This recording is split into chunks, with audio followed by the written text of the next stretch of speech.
नमस्कार, बहुत बहुत स्वागत है न्यूज 21 में। आप सबका आपके साथ में और ऋतिका पांडे। और इसी बीच नाथद्वारा से खबर आ रही है जी, आपको बता दें, जहां नाथद्वारा में अवैध निर्माण का ये मामला नगर पालिका की कार्यशैली पर गंभीर सवाल खड़ा करता है। जी हां, जहां आपको बता दें, जिस कॉम्प्लेक्स की हम बात इस खबर पर कर रहे हैं उसका नाम है अष्टविनायक हाइट्स। जी हाँ, ये कॉम्प्लेक्स पहले ही 5 मंजिला बना हुआ था, लेकिन अब इस पर एक और छठी मंजिल अवैध रूप से खड़ी कर दी गई और ये सब नगर पालिका प्रशासन की सीधे तौर पर नाक के नीचे हो रहा है। सूत्रों के हवाले से मिली जानकारी के अनुसार इस अवैध निर्माण की अगर हम बात करें तो अवैध निर्माण को अंजाम देने के लिए पुराने आवासीय परमिशन का हवाला दिया जा रहा है ताकि निर्माण को वैध ठहराया जा सके। और इस खबर पर ज्यादा जानकारी देने के लिए हमारे साथ प्रमोद जोशी, ब्यूरो चीफ, उदयपुर संभाग से हमारे साथ जुड़ गए हैं। खबर देख रहे हैं प्रमोद, हम जिस तरीके से कि हवाले दिए जा रहे हैं और स्पष्टीकरण कह सकते हैं इस खबर पर अभी तक नहीं मिला है। नाथद्वारा का पूरा मामला अवैध निर्माण का क्या बताना चाहेंगे हमारे दर्शकों को? सबसे पहले चाहूंगी पूरा मामला बताइए।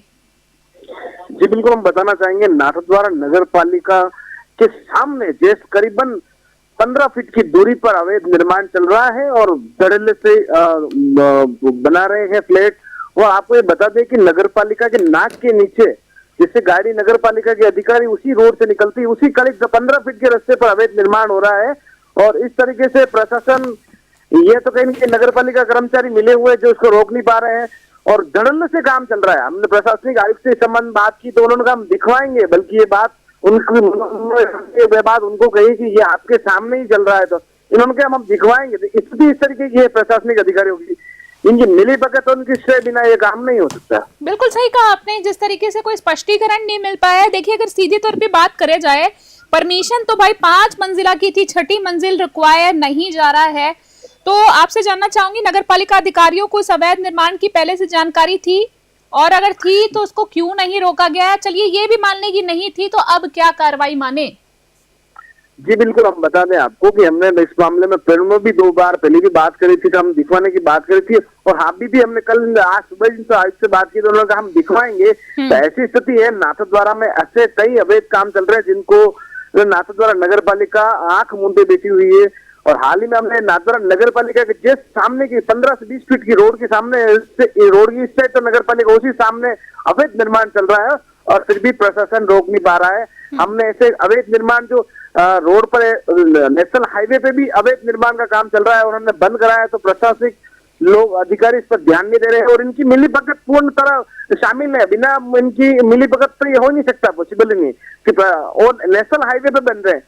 और ये नगर पालिका के सामने ऐसे कई अनेक काम चल रहे हैं नगर पालिका में जो प्रशासनिक आंखों के सामने चल रहा है और फिर भी अंधा होके नगर पालिका प्रशासन बैठा हुआ है। बिल्कुल बिल्कुल सही कहा आपने। कहीं ना कहीं अगर हम बात करें प्रमोद, आपसे जानना चाहूंगी, पुराने आवासीय परमिशन के नाम पर हो रहे अवैध निर्माण को देखा जाए तो वैध ठहराने की साफ तौर पर कोशिश करी जा रही है। तो क्या नगर पालिका के भीतर मिली भगत की संभावना की से इनकार किया जा सकता है, या क्या माने हम?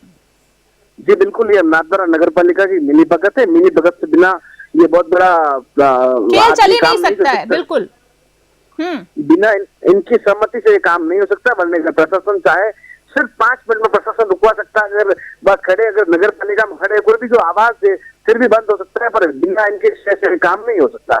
ये प्रशासनिक मिली भगत है, इसके कारण ये मिले हुए हैं, यहाँ के कर्मचारी सब मिले हुए हैं, उसी कारण इनको श्रेय मिल रही है। और श्रेय पे ऐसे नाथद्वारा में कई अनेक कार्य नगर पालिका के अवैध चल रहे हैं, जो होटलें बनी जा रही है और ये आवासीय मकान ऐसे जो अभी आपको मैंने आप देख रहे हैं, तो ऐसे काम चलते रह रहे हैं और प्रशासन इस पर आंखें मूंदे बैठा और कुछ काम करने को आप इस मामले में कई बार उनको डराया, उसके बाद भी ये ध्यान नहीं दे पा रहे। ठीक है, एक आखिरी सवाल बहुत बड़ा बनता है। कहीं ना कहीं प्रशासनिक विभागीय अधिकारियों से कोई बातचीत सामने आई क्या? कुछ उनका कहना था, जैसे कि शायद आपने पहले जिक्र किया था, उनका जो रवैया था टाल मटोल वाला था, क्या माने, क्या कुछ कहा था उन्होंने? दर्शकों को बताएं। जी बिल्कुल, हम बताते प्रशासनिक अधिकारी इस मामले को हमने इस मामले को उनको बताया तो वही वो ताल मोड़ के वो एक तरह से छुटकारा पाना चाह रहे, पर उनके ऊपर कार्रवाई नहीं करना चाह रहे। ये राजस्व के नुकसान हो रहा है। अगर इस पर कार्रवाई होती है, अगर परमिशन लेते तो प्रशासन, नगर पालिका में कुछ फंड जमा होता है तो वो जनता के लिए काम आता है।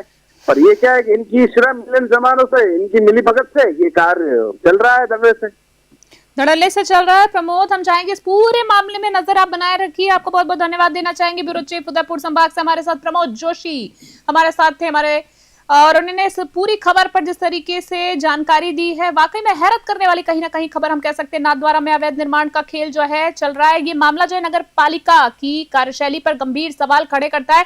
एक बार हम आपको शॉर्ट में बताना चाहेंगे, 5 मंजिला जो बहुमत इमारत आप देख रहे हैं, बिल्डिंग देख रहे हैं, इसके ऊपर छठी जो मंजिल है ये अवैध है। जी हाँ, ये वैध बिल्कुल नहीं है। आसपास जो है प्रशासनिक अधिकारी, विभागीय अधिकारी गुजरते हैं, पर बड़ा सवाल है आंखों पे पट्टी बंदी है या मौन क्यों है, ये तो आने वाला समय बताएगा। अभी की खबर में, बड़ी खबर में फिलहाल के लिए इतना ही। बने रहे न्यूज़ 21। नमस्कार।